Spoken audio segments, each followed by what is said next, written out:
Let's just start with a question. Does your life truly make you happy? Not sort of happy, not kind of happy, but is it the life you've always dreamt of? If you're hesitating, this podcast is for you.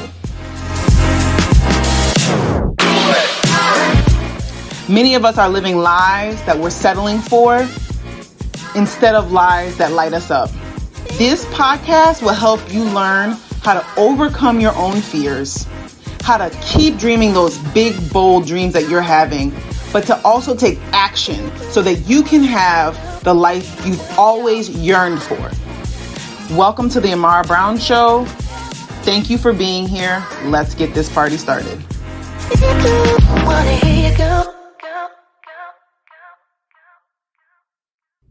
Hey y'all, hey, it's Amara. Thank you so much for joining today.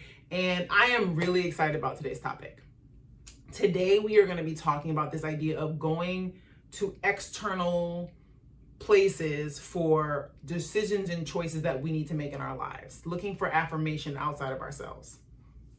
So just to recap last week, we were talking about your brain on fear, pretty much, and how your brain literally is designed to support us in our survival, and that fear is a part of that, and your dreams and your fears go together.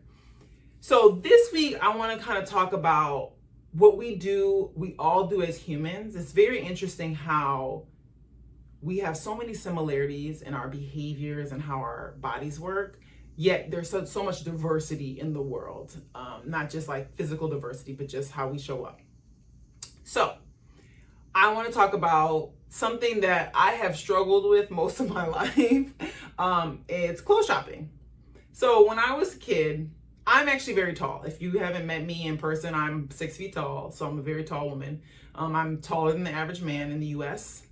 And that is now great, but growing up, it was very challenging. And it manifested a lot with my clothes shopping. So my mom is shorter, she's 5'4", and my dad is 6'5". And I remember being 10, and I remember being like, Mom, I'm taller than you. And that was great in some aspects, but one of the areas I really struggled with my height was buying clothes.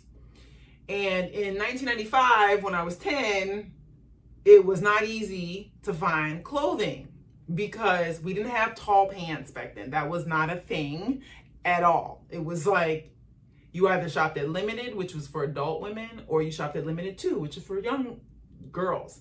I couldn't shop at Limited 2 because I literally was too big. And so I would shop at Limited, but then I'm like 10 wearing adult women's clothing. Now, today in 2023, you see women, like kids and grown women wearing similar outfits, certain like leggings, for example. We didn't have that in the 90s. It was like you could tell someone's age based on what they were wearing, right? You were wearing mom jeans, you were probably over 45. Like that was very different. So I got this I just didn't feel good about wearing clothes because I would get really anxious all the time when I would go because I didn't like how I looked because I was wearing clothes that didn't really fit. Even when I got adult clothes, they still didn't fit well. I still had issues with length because I was taller than the average woman. Now, how that has manifested in my early adulthood, less now, but when I was younger, in my 20s and stuff, in early 30s, I would get really stressed out shopping. So when I was having a good day, I would go shopping. I'd be like, oh, and I would get all these clothes. And I usually would binge shop because because I was so anxious about shopping, I would typically binge shop and buy a bunch of stuff at once, which was fine. But what would happen was I'd be really excited. I'd be like, oh, I have all these outfits. I love these outfits.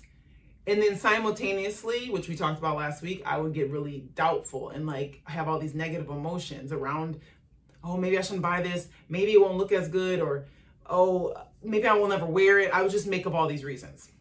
So what do we do when we have fears as humans?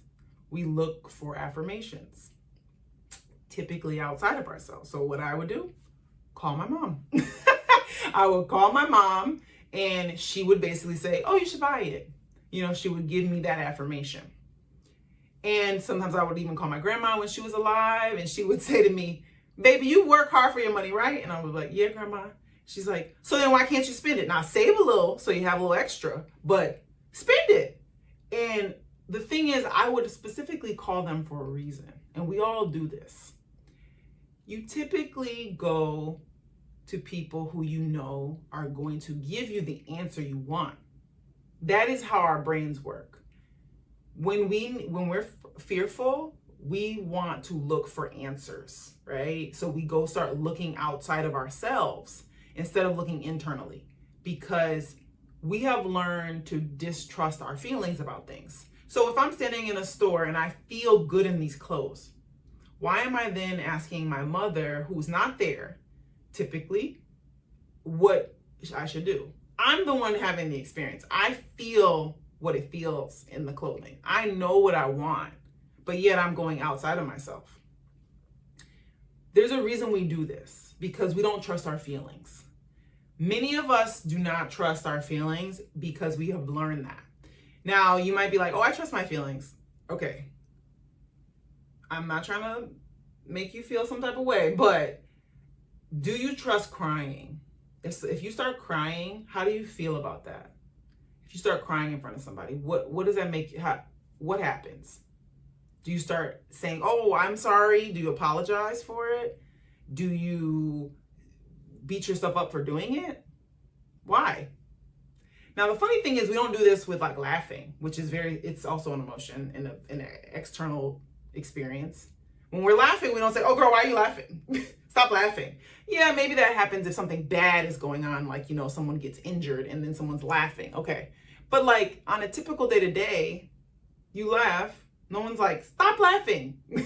But if we're crying, we are doing that because we've learned not to trust our feelings in ourselves.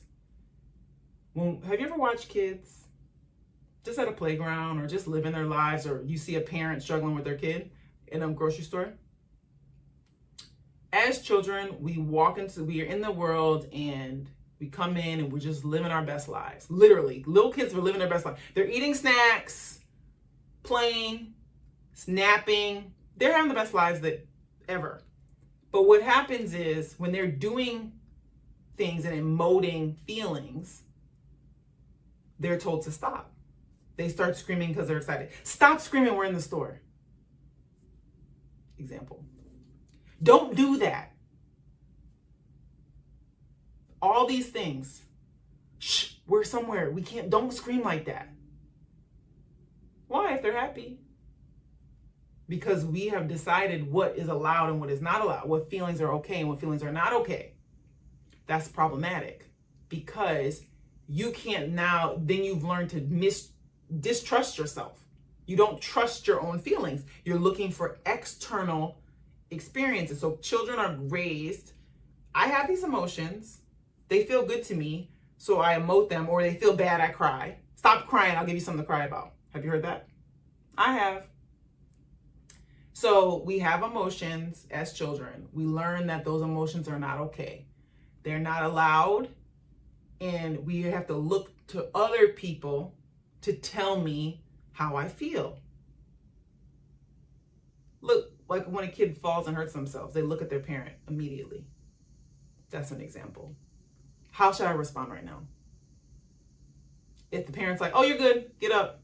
Sometimes the kid just gets up. If the parent's like, oh my God, are you okay? The kid might start crying.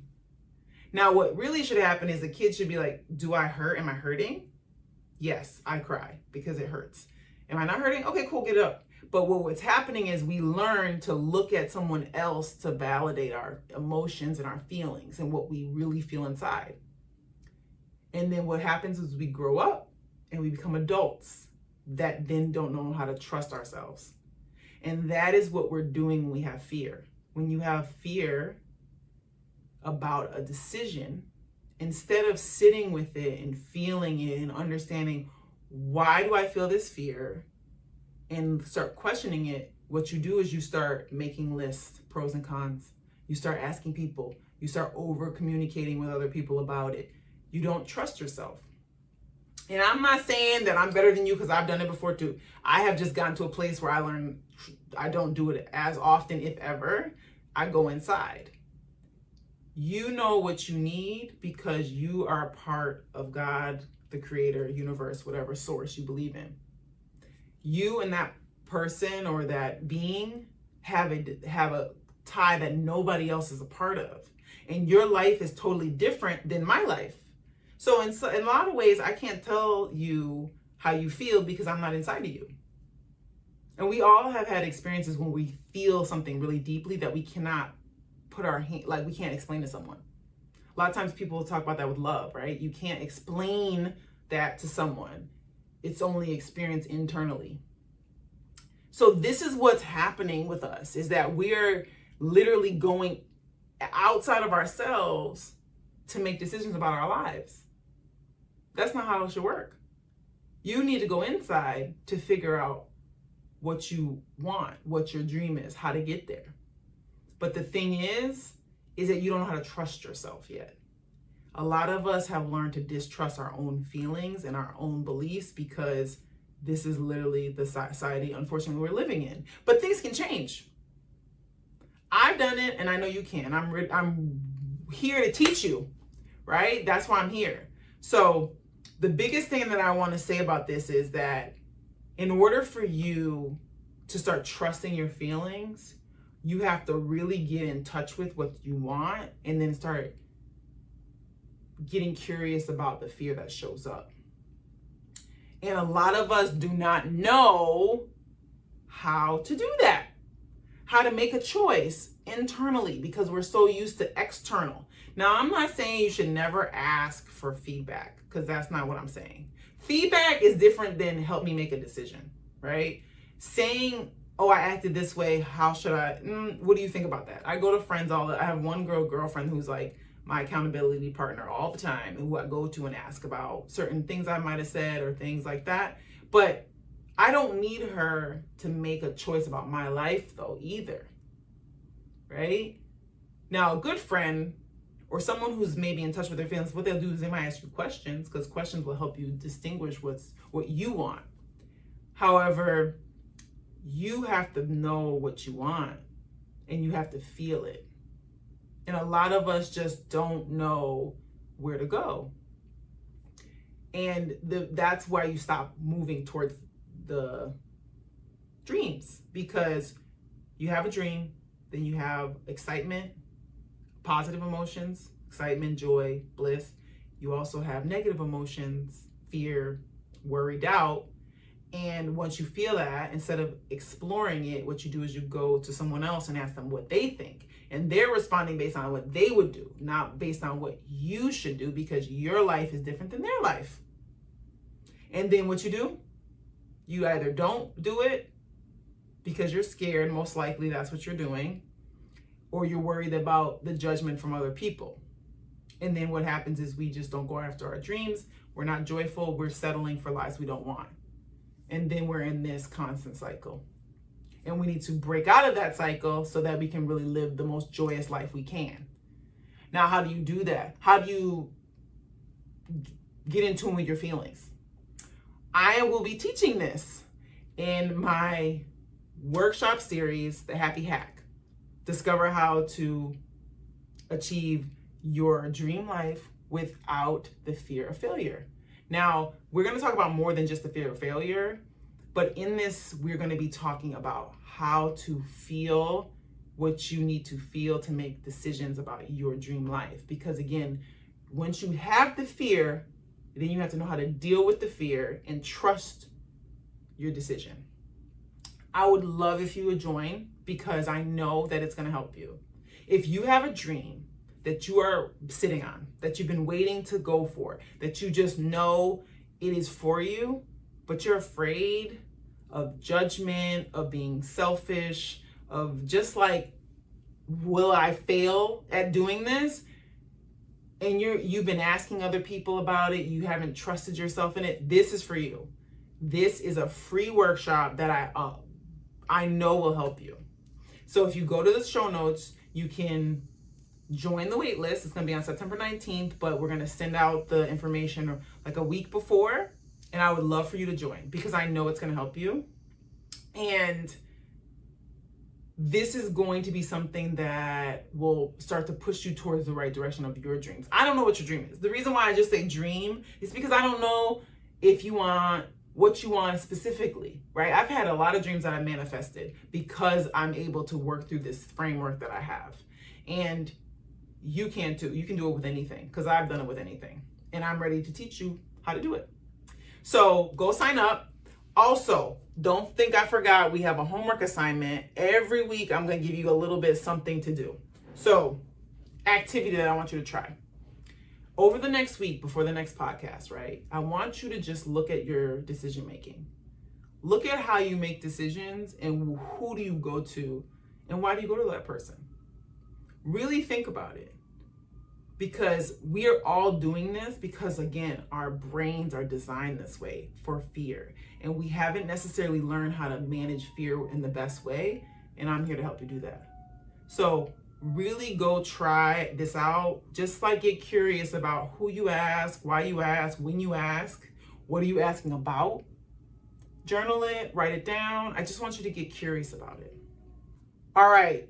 So go sign up and go get curious about your decision making. Until next time, y'all, I'm Amara, and go be great, y'all. Talk to you soon. Take care.